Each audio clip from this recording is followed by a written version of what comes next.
Iya, dan firman Tuhan hari ini ya saya diberi tema dari gereja adalah ya menjaga hidup, keseimbangan hidup. Ya, manusia itu ya harus menjaga keseimbangan hidup. Kenapa? Kalau nggak seimbang itu timpang, berarti tidak normal. Saudara, saya pernah ketemu dengan seorang pendoa ya. Dia berkata dia itu panggilannya pendoa. Lalu dia bilang begini, saya ini memang panggilan saya berdoa, Bu. Tapi setiap kali mau bayar kontrakan nggak punya uang. Jadi dia pinjam kanan kiri, saudara. Saya bilang sama dia, kalau memang coba kamu berdoa lagi. Enggak, memang Tuhan udah bicara, saya ini panggilannya pendoa. Saya bilang kayaknya kamu salah dengar. Kenapa? Karena kalau Tuhan yang menyuruh, kamu nggak mempermalukan Tuhan, pinjem-pinjem setiap bulan nggak punya uang bayar kontrakan, lalu pinjem uang. Kalau Tuhan yang memanggil kamu, maka Tuhan yang akan mencukupkan.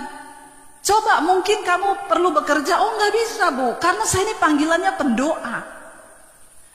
Saudara, ketika seseorang itu hidupnya nggak seimbang, ya jadi bikin trouble ya buat banyak orang ya. Bahkan ya saya dengar dia bukan hanya pinjam kepada orang Kristen, kepada orang yang bukan Kristen. Ini kan bikin malu Tuhan. Lalu dia ngomong yang panggil Tuhan Yesus untuk dia menjadi seorang pendoa.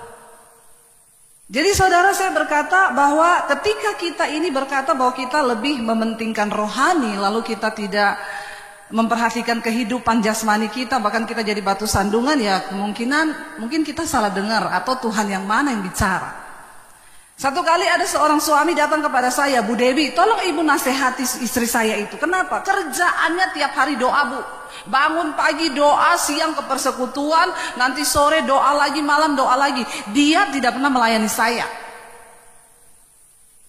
Nggak pernah layani makan saya, nggak pernah layani saya sebagai suami. Katanya dia mau jadi manusia rohani, biar berkenan kepada Tuhan. Saya bilang, ya coba Bapak bawa sini istrinya, nanti saya baptis ulang, saya rendam agak lama 20 menit. Biar dia buka mata langsung di rumah Bapak di sorga.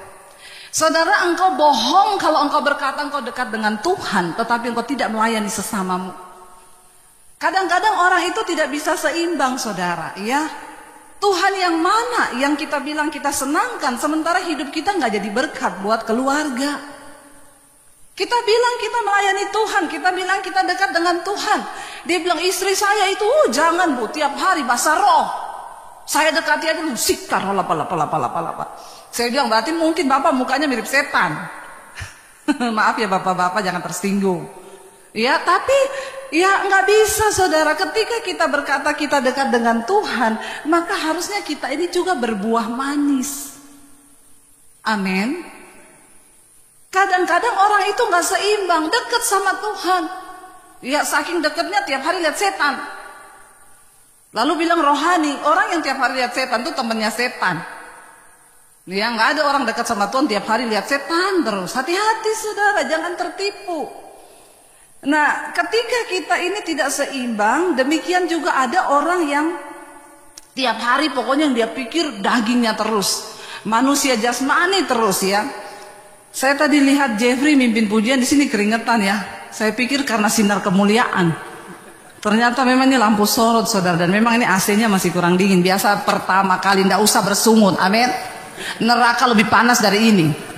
Makanya bertobat ya. Kalau rasain panas begini aja saudara udah nggak tahan, bagaimana di neraka? Tidak ada satupun yang ke neraka, kita semua nanti ke sorga. Amin. Makanya dengar firman, pulang lakukan. Jangan cuma dengar bikin status, pulang nggak dilakukan. Banyak orang pintar bikin status, tapi hidupnya tidak melakukan firman. Saudara, sebaliknya ada orang tuh yang cuma ngurusi diri terus, diri dagingnya terus diurus. Pernah satu kali ada seorang bapak, jadi dia minta saya layani istrinya berselingkuh, saudara. Bu, istri saya selingkuh, ibu tolong bina. Iya, saya bimbing. Tapi ternyata dia bilang istri saya ini sukanya nge-gym, Bu. Jadi saya itu bukan tidak percaya ya. Kalau saya larang dia, nanti dia juga jadi tidak aman. Di rumah kita berantem. Kalau saya kasih, saya takut dia selingkuh. Di tempat gym dia bilang dia gym, tapi dia ternyata ketemu sama cowok.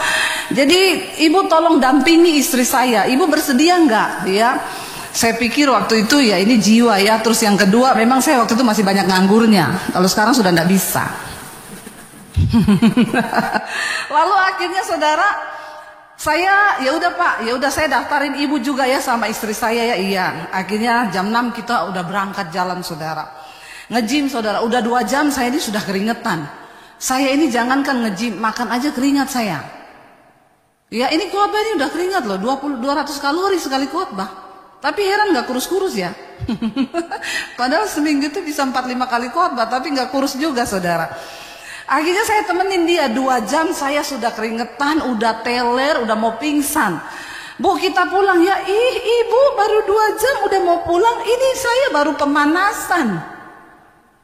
Dia 2 jam baru pemanasan. Katanya saya kalau baru 2 jam itu bu, baru lemak yang di lengan itu yang terbakar.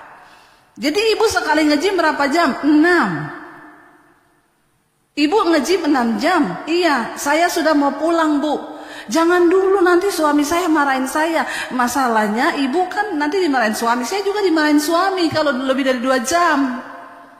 Jadi saya punya anak, saya punya laki, saya harus urus mereka makan. Saya nggak bisa temenin ibu. Akhirnya suaminya telepon saya, loh Bu Debbie nggak bisa tuh temenin istri saya 6 jam. Nggak bisa Pak, saya bisanya 2 jam toh, itu pun nggak tiap hari, seminggu 3 kali. Lah gimana Bu, rugi loh, udah bayar mahal, nggak apa-apa, tutup aja, saya nggak ikut. Lalu kalau istri saya selingkuh, urusannya dia sama Tuhan. Mana ada saya bisa nemenin. Dia bilang, saudara saya itu ya Bu 6 jam. Habis itu saya mandi di tempat gym, lalu saya pedicure, manicure, cure. Jadi saya pulang ke rumah itu bisa sudah siang. Dia pulang, suaminya nggak di kantor, suaminya pulang dia sudah pergi lagi arisan, biasa ibu-ibu. Kalau ada ibu-ibu yang model begini bertobat. Jangan engkau cuma mengurusi penampilan jasmanimu, tetapi engkau tidak peduli dengan manusia batiniahmu. Ya, bukan apa yang di luarmu yang akan membuat engkau masuk surga. Cantik boleh, tapi jangan berlebihan. Urusan badan, urusan kulit, urusan penampilan luar diurusi. Ada kerut sedikit udah stres dia, mau bunuh diri. Jadinya tarik terus, tarik benang, tarik kabel, tarik kawat. Sementara manusia batinianya, terima kasih buat pengertiannya, Tuhan memberkatimu, upahmu besar di sorga. Ya, jadi saudara, ada orang-orang yang hanya memperhatikan penampilan fisik. Kita harus memperhatikan manusia jasmani, oke. Karena kalau kita nggak sehat juga nggak bisa melayani, nggak bisa memuliakan Tuhan. Saya sekarang mulai memperhatikan, pagi itu makan buah, nanti siang baru makan berat, sore dah mulai kurangi, nanti mulai ada olahraga. Ya kita sudah harus memperhatikan yang seperti itu. Kenapa? Karena tubuh kita sehat, kita bisa memuliakan Tuhan. Tapi jangan juga berlebihan. Yang dipikirin cuman itu, nggak mikir Tuhan. Saya pernah lihat ada satu orang, bapak dia ketemu saya, dia bilang, Bu saya punya anak ini putra mahkota. Ini anak pintar, belum menikah, masih sangat muda, sekolah di luar negeri, pulang ke Indonesia, saya akan mewariskan seluruh pekerjaan kekayaan saya kepada dia. Anak saya ini Bu, tiap hari itu olahraga, tiap hari itu dia sangat peduli dengan kesehatan. Jadi bangun pagi, dia timbang yang dia makan saudara. Kalau yang dia makan pagi ini sudah berapa kalori, nanti siang yang dia bisa makan tuh tinggal berapa kalori. Tiap hari nanti dia olahraga, nge-gym, lihat timbangannya. Mau tidur malam kalau naik 2 ons saja dia harus bakar dulu baru tidur. Jadi luar biasa saudara, dia perhatikan banget. Ya pokoknya check up gula, darah, jantung, semuanya diperhatikan sampai teliti banget.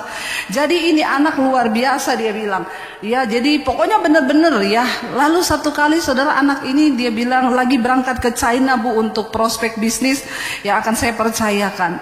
Karena dia pulang akan mengembangkan bisnis itu di Indonesia. Bapaknya dapat kabar anaknya meninggal di China. Kenapa? Ditabrak lagi nyebrang jalan main HP. Orang yang sangat mempedulikan, tiap hari dia pikir hidupnya simpel, nggak mati serangan jantung, nggak sehat. Ingat saudara, kita bisa menjaga semua manusia jasmani kita, tapi hidup matimu itu di tangan Tuhan. Bukan soal engkau pintar menjaga, bukan soal karena kita jaga ini itu ini. Ya, sehingga akhirnya kita bisa sehat, kita pikir karena kita menjaga kita bisa umur panjang. Enggak juga loh, hidup mati itu di tangan Tuhan, bukan di tanganmu. Karena itu saudara, mari kita baca bersama 1 Timotius pasal yang keempat ayat yang ke-8. Firman Tuhan berkata begini saudara. Ya. 1 Timotius pasal yang pertama ayat yang keempat, pasal 4 ayat yang ke-8, 1 Timotius 4 ayat yang ke-8, firman Tuhan berkata, saudara, seperti ini. Ya, bisa ditayangkan, latihan badani ya itu terbatas gunanya, kata firman Tuhan. Nah, latihan badani itu terbatas gunanya, tetapi ibadah itu berguna dalam segala hal karena mengandung janji baik untuk hidup ini maupun untuk hidup yang akan datang. Ingat, kita hidup bukan cuma hari ini, ada kehidupan setelah kita mati. Kalau latihan badani itu cuma berguna ketika kita ada di dunia ini saja, tetapi kehidupan yang setelah kita mati itu yang lebih penting daripada kehidupan yang hari ini. Latihan badani terbatas, tetapi latihan ya, ibadah itu berguna dalam segala hal. Oh, berarti kita ini harus ibadah terus gitu, Bu? Tiap hari di sini terus doa? Enggak. Kalau engkau juga duduk di tempat ini beribadah, tetapi engkau tidak melakukan itu berdasarkan cintamu kepada Tuhan, sorry, itu bukan ibadah. Itu engkau datang setor muka buat Bapak Gembala. Tetapi ketika engkau datang dengan kerinduan untuk bertemu Tuhan dan mengerti firman-Nya, itu ibadah. Mari kita tidak mengecilkan nilai dan arti dari ibadah itu sendiri. Saudara boleh berdiri di mimbar ini, tetapi ketika engkau berdiri di mimbar ini entah sebagai pengkhotbah, worship leader, singers atau pemain musik, kalau engkau tidak melandasinya atas dasar cinta akan Tuhan, ini bukan ibadah. Ini main musik cari uang. Ini nyanyi untuk cari uang. Saya di sini ceramah untuk cari uang. Tapi ketika kita melakukannya karena kita mengasihi Tuhan dan didasari oleh kehidupan yang takut akan Tuhan, itu ibadah. Amin, saudara. Yes, saudara bekerja di kantor, itu jangan anggap itu pekerjaan sekuler. Ketika engkau melakukannya dengan nilai-nilai firman, itu ibadah. Satu kali ada teman saya bilang gini, sorry bukan, saya tanya bagaimana pelayanan misi ke daerah, apa yang bisa kita lakukan nih untuk ke desa-desa lagi. Maaf Bu, bulan ini saya nggak bisa pelayanan dulu karena saya kena gilir untuk jaga mama saya yang sudah umur 80 tahun. Jadi kami anak-anak semua digilir. Jadi bulan Januari di kakak yang pertama, bulan Februari di yang nomor 2, nanti bulan ini kena giliran saya untuk jaga mama 1 bulan. Jadi saya tidak bisa pelayanan. Saya bilang, Pak jangan salah loh, itu juga pelayanan yang mulia di hadapan Tuhan. Jaga orang tua itu juga pelayanan. Ketika Bapak melakukannya dengan dasar mengasihi, itu juga sebuah pelayanan yang mulia, tidak kalah dengan pelayanan misi ke daerah. Amin. Mari kita rubah konsep kita. Anda bekerja sebagai apa? Sebagai direktur, sebagai owner perusahaan, sebagai pengacara, sebagai apapun. Ketika engkau melakukannya dengan dasar takut akan Tuhan dan mengasihi Tuhan, maka itu ibadah. Jangan dipisahkan, saudara. Jangan kita pikir semua yang di mimbar ini rohani. Belum tentu. Kadang-kadang ada jemaat yang lebih rohani daripada pelayan Tuhan. Amin. Karena nilai dari ibadah itu Tuhan yang tahu. Makanya saya tidak pernah takut dulu kalau saya mau di blacklist di gereja. Karena menurut saya menginjili tukang parkir pun itu pelayanan. Mending saya injili tukang parkir, dia bertobat, daripada saya khotbah di 3.000 jemaat gak ada satupun yang tobat. Iya gak saudara? Mari kita mengubah konsep kekristenan kita biar kita mengerti. Karena orang yang bodoh di hadapan Tuhan itu orang yang tidak mengerti kehendak Tuhan, bukan orang yang gak bisa baca tulis. Walaupun dia gak lulus SD, kalau dia mengerti kehendak Tuhan, dia pinter di hadapan Tuhan. Walaupun Anda lulusan sekolah tinggi, titelmu berjejer, tapi kalau engkau tidak mengerti kehendak Tuhan, engkau bodoh di hadapan Tuhan. Makanya Alkitab berkata, aku akan menghapus hikmat orang dunia yang menurut dunia itu berhikmat. Aku akan mengangkat orang-orang yang bodoh bagi dunia ini, tetapi mereka dipilih oleh Tuhan karena mereka mengerti apa yang Tuhan mau. Ayo saudara, itu seimbang di hadapan Tuhan. Bukan berarti terus kita ibadah terus, Bu. nggak usah kerja, ibadah terus. Bukan itu keseimbangan. Keseimbangan adalah ketika engkau bekerja untuk Tuhan. Lakukanlah segala sesuatu yang baik yang engkau lakukan dengan perkataan maupun dengan perbuatan. Itu adalah ibadahmu di hadapan Tuhan. Mari kita mulai punya konsep yang benar tentang Tuhan, supaya kita nggak salah jalan, supaya kita tidak tersesat. Kita sedang berada di waktu-waktu yang singkat. Berhenti main gereja-gerejaan, berhenti main Kristen-Kristenan. Dia Tuhan yang melihat hati saudara dan saya. Dia menginginkan engkau memberi hidupmu dimanapun engkau berada. Beribadahlah kepada Tuhan. Takutlah akan Tuhan, saudara.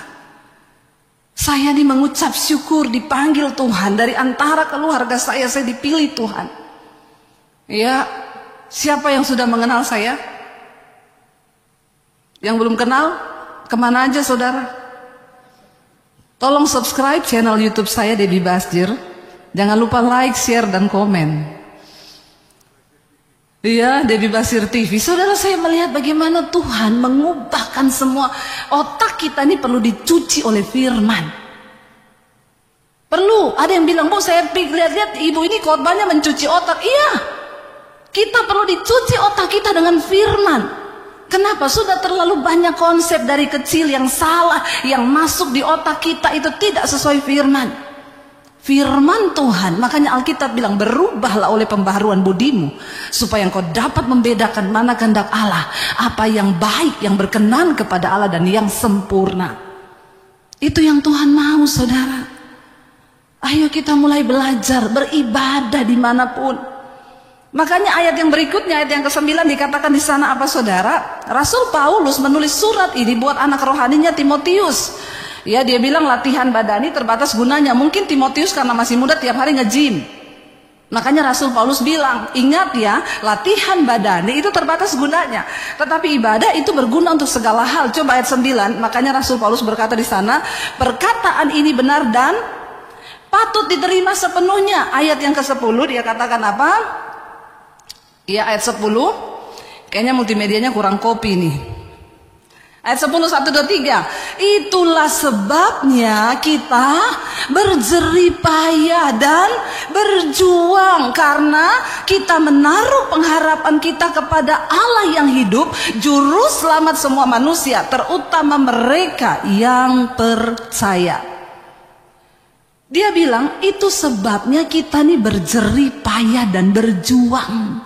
Bukan berarti ketika engkau ikut Tuhan engkau sudah tidak berjerih payah, tidak berjuang. Banyak orang punya konsep yang salah. Dia pikir ikut Yesus enak. Makanya banyak orang itu tersesat jadi Kristen. Ada yang tanya, Bu, kenapa ibu bisa kuat menghadapi tekanan ketika terima Yesus? Saya mau dibunuh sama orang tua saya diusir dari rumah, gak boleh bawa ijazah. Kalau kamu ikut Yesus, pergi. Aku mau lihat Yesus kasih makan kamu pakai apa. Kalau kamu tidak ada ijazah. Saudara, saya pergi tinggalkan keluarga. Ada yang tanya, Bu, kenapa ibu bisa kuat menghadapi tekanan yang begitu berat karena percaya Yesus? Saya bilang mungkin salah satunya karena saya belum mendengarkan khotbah pendeta-pendeta. Saudara mengerti maksud saya? Karena terlalu banyak pendeta yang sudah mengajarkan ikut Yesus enak. Ikut Yesus itu pokoknya semua, ya. Jadi sultan. Siapa yang pengen jadi sultan?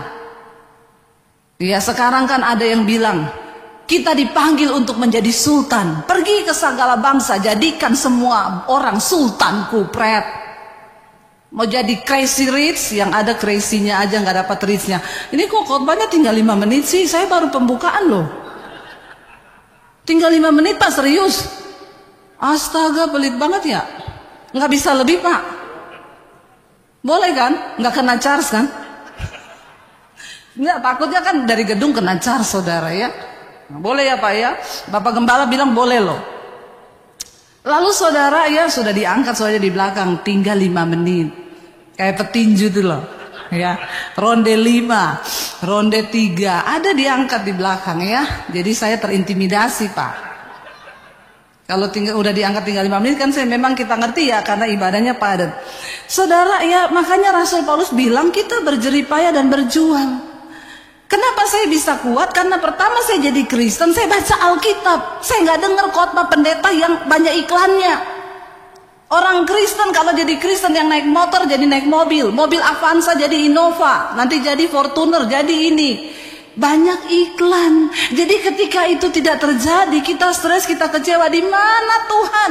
Yesus bilang, siapa yang ingin jadi muridku, sangkal dirimu, pikul salibmu, ikut aku. Kalau engkau nggak bisa pikul salib, jangan ikut aku.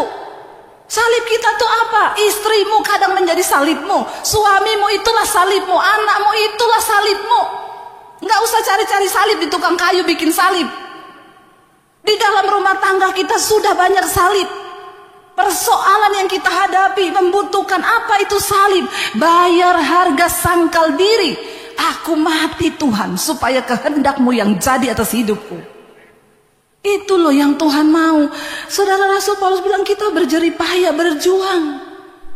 Jangan tidak seimbang hidupmu. Lalu saya pengen ya, karena ini memang sudah mau selesai. Bahaya sekali ketika kita ini hanya memikirkan keinginan daging dan jasmani, sehingga banyak orang datang kepada Tuhan hanya mikir kepentingan dirinya, dan akhirnya kita main judi sama Tuhan. Kita pikir untung rugi. Satu kali orang banyak mengikut Yesus, saudara. Mari kita buka Injil Yohanes pasal yang ke-6 ayat yang ke-25. Lalu kita selesai ya. Injil Yohanes pasal yang ke-6 ayat yang ke-25, kita lihat bersama firman Tuhan di sana begini, saudara. Ketika orang banyak menemukan Yesus di seberang laut itu, maka mereka berkata kepadanya, Rabi, kapan, bila mana engkau tiba di sini? Manis banget kan? Mereka bilang ke Yesus, ya ampun Tuhan, kapan engkau datang ke sini Tuhan? Mereka datang berbondong-bondong kepada Yesus. Yesus itu bukan orang yang basa-basi. Yesus itu nggak suka menjilat. Yesus itu nggak suka yang ngomong di depan manis, di belakang lain. Mirip-mirip saya lah. Saya yang mirip Yesus, bukan Yesus yang mirip saya, berdosa, bertobat. Ayat yang ke-26, apa yang Yesus bilang kepada mereka? Yesus menjawab mereka, aku berkata kepadamu, sesungguhnya kamu mencari aku bukan karena kamu melihat tanda-tanda, melainkan karena kamu telah makan roti itu dan kamu kenyang. Tuhan tahu apa yang ada di hati kita. Tuhan tahu apa maksudmu mencari Dia. Tuhan tahu apa niatmu beragama. Tuhan tahu apa isi hatimu ketika engkau datang pada Tuhan.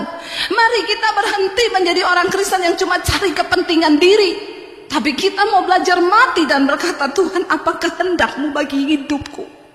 Sekalipun itu berat, aku mau membayar harga. Tuhan tahu hari ini. Yesus bilang kepada mereka, aku tahu kamu datang bukan karena melihat keajaiban yang aku lakukan. Kamu datang bukan karena kamu ingin cari pribadiku.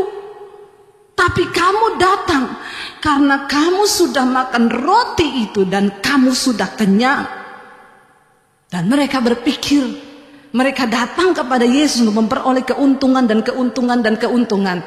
Ayat yang ke-27 Yesus bilang kepada mereka, saudara, bekerjalah bukan untuk makanan yang dapat binasa, melainkan untuk makanan yang bertahan sampai kepada hidup yang kekal, yang akan diberikan anak manusia kepadamu.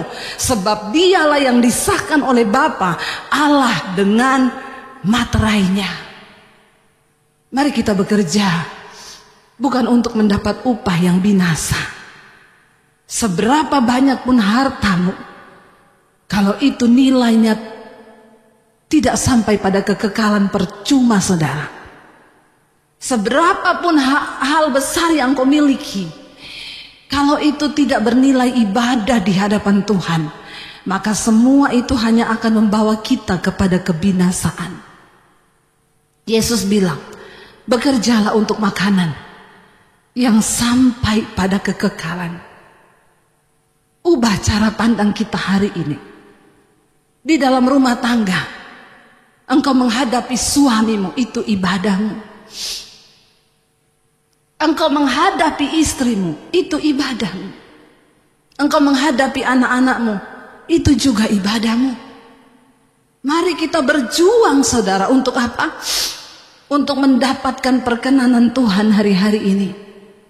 Bekerjalah bukan untuk makanan yang dapat binasa, tetapi untuk makanan yang sampai pada kehidupan kekal.